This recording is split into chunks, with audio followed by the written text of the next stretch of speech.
Section 11.2, we're going to look at inference for two-way tables and two different tests here that we're going to learn how to do. So here's our example. We want to know if the music that we play in the background influences what type of food people choose to buy. So here is some data we have. And we can do some different graphs. So like when there's no music playing, this is what people ordered. When there's French music playing, when there's Italian music playing, right? And so we can see that there's some differences, right? All of these graphs look different, but is this difference enough evidence that the music is affecting customers' choices? All right.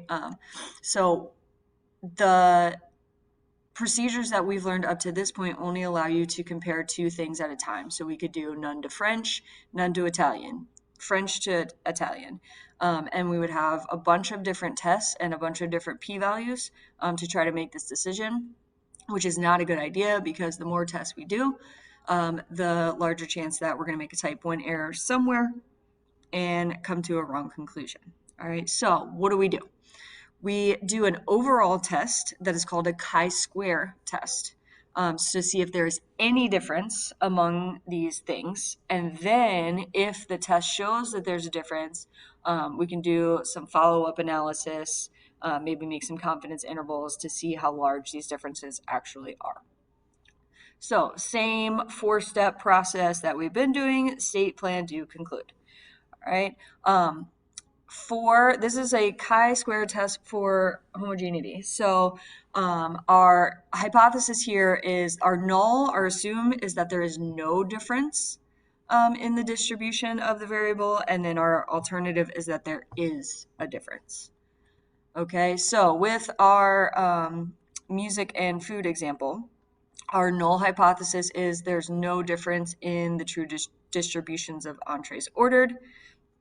Everything is just, people just choose, the music doesn't have an effect, okay? And then our alternative hypothesis is that there is a difference. Something that's important to note here. We just want to say that there is any difference anywhere. We don't have to say that they all, in this case, we have three different types of music.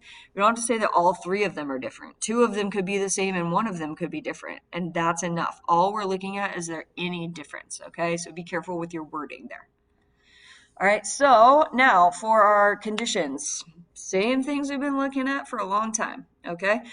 Random, either independent random samples or randomized experiment. 10% condition if we're sampling without replacement, okay? So obviously in an experiment, this doesn't apply. And then for large counts, we have to, all of our expected counts have to be at least 5. And we'll talk for a second, in a second, about how to find those expected counts. Okay, so in our music example, the treatments were randomly assigned, so we're good there. 10% we didn't sample without replacement, so we're good there. Again, this is not something that you have to write. You can just skip it, but it's not incorrect if you do write that it's not necessary to check that condition. Okay, so now our large counts, we have to know if our expected counts are at least 5. Okay, how do we find expected counts? Well, we start with assuming the null hypothesis is true. Okay, because that's the requirement for a hypothesis test. All right, and so if that is true, then we had 99 orders of French entrees out of 243. So that proportion, 0.4074, should be the same no matter what type of music is being played.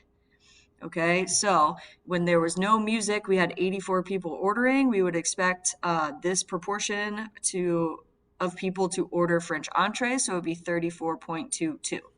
All right, so the way that we find expected counts is we take our row total, we multiply that by our column total, and then divide by the table total. Okay, so again, for French restaurants, we did the row total of 99 times the column total of 84 divided by the table total of 243.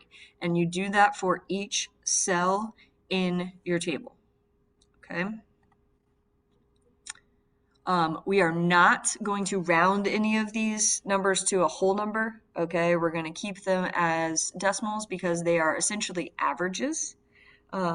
And so we don't want to round too much. Okay. Now, your calculator can also give you all of the expected counts. So you don't have to do each of those individual calculations like 9 different times in this case. The way we do that is we need to put the observed counts into the matrix. So here are the directions for how to get to the matrix on your calculator. But it's important that you know how to use that formula that we did in previous slides. You may be asked for individual values just as a check of that formula or in a multiple choice situation. Okay, so make sure you know how to do it both ways using the calculator and the formula. The other thing is you have to make sure when you get these expected values or expected counts from the calculator that you write all of them down. Okay, so in our large counts condition, we can't just say all expected counts are greater than 5, check. Okay, you have to actually show the table of the expected counts. You have to write them all down.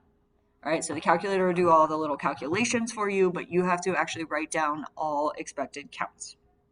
All right, then our standardized test statistic, again, is the chi-square test.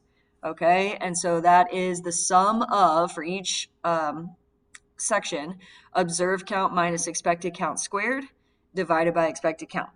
All right, and then for the p-value, we can either do chi-squared PDF or chi-squared CDF, and it's the area to the right of whatever number we get for our chi-squared statistic. And then the degrees of freedom is number of rows minus 1 times number of columns minus 1. When we're talking about number of rows and columns, we are not including the totals.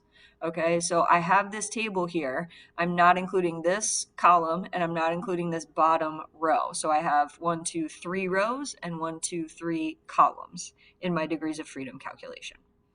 All right, so the mechanics for this chi-squared should look familiar, just like we did for the goodness of fit test. You are expected to show some substitutions into this formula just to show that you know what you're doing, but you do not have to write them all out. You can just write like 1 or 2, or usually 2 of them, and then write ... so that everybody understands like you're going to keep doing that, and then you can let the calculator do the actual math.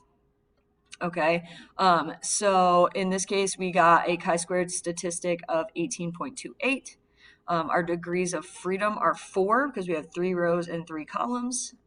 3 minus 1 is 2. 2 times 2 is 4.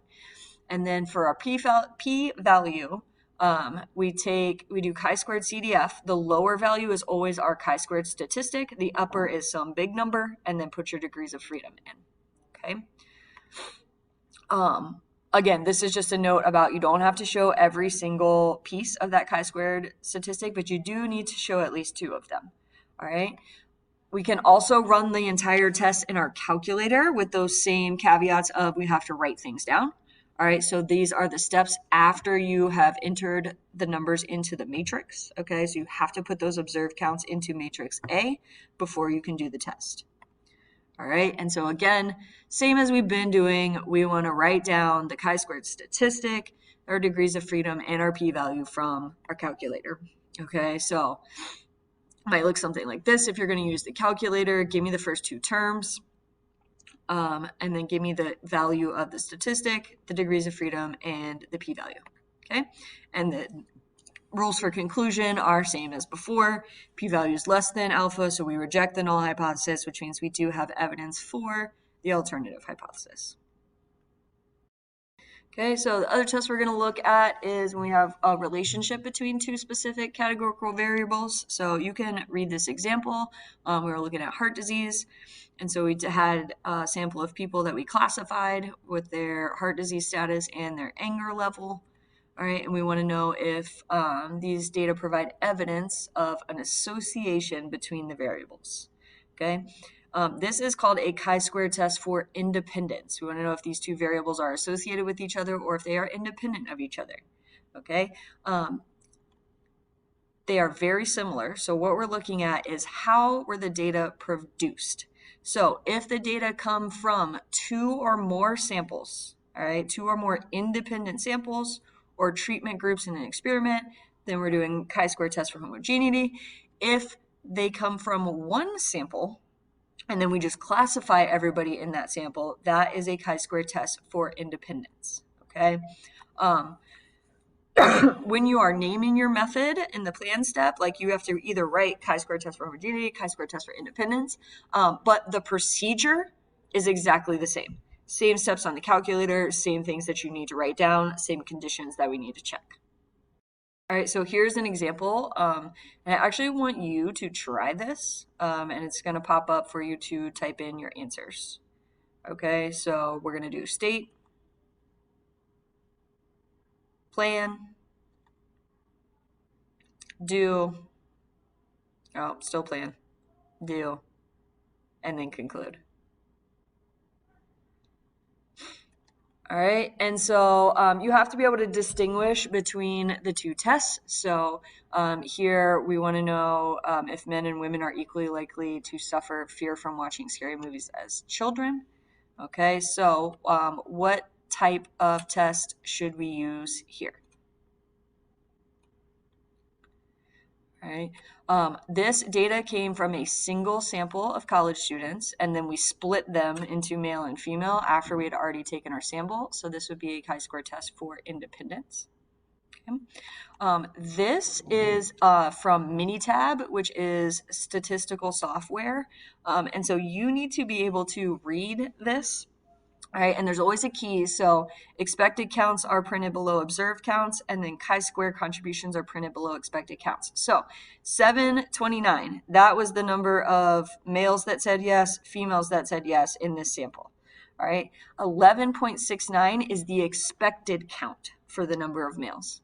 24.31 is the expected count for the number of females. So it's showing you the math that you could do on your calculator.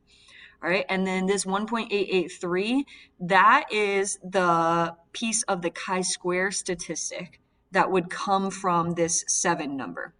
Okay, so 7 minus 11.69 squared divided by 11.69 from that chi-square statistic formula, that's what this third number is. Okay, and then they give you the total chi-square, the degrees of freedom, and the p-value. Okay, so which cell contributes most to the chi-square statistic? Which one of those third numbers is highest?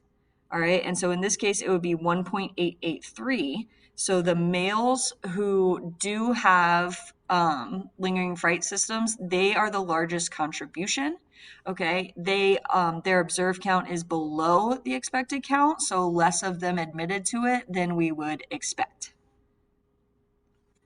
All right, and then last thing, because we need to review this, interpreting p-values. Okay, so we have a p-value of 0.045. We need to remember what this means.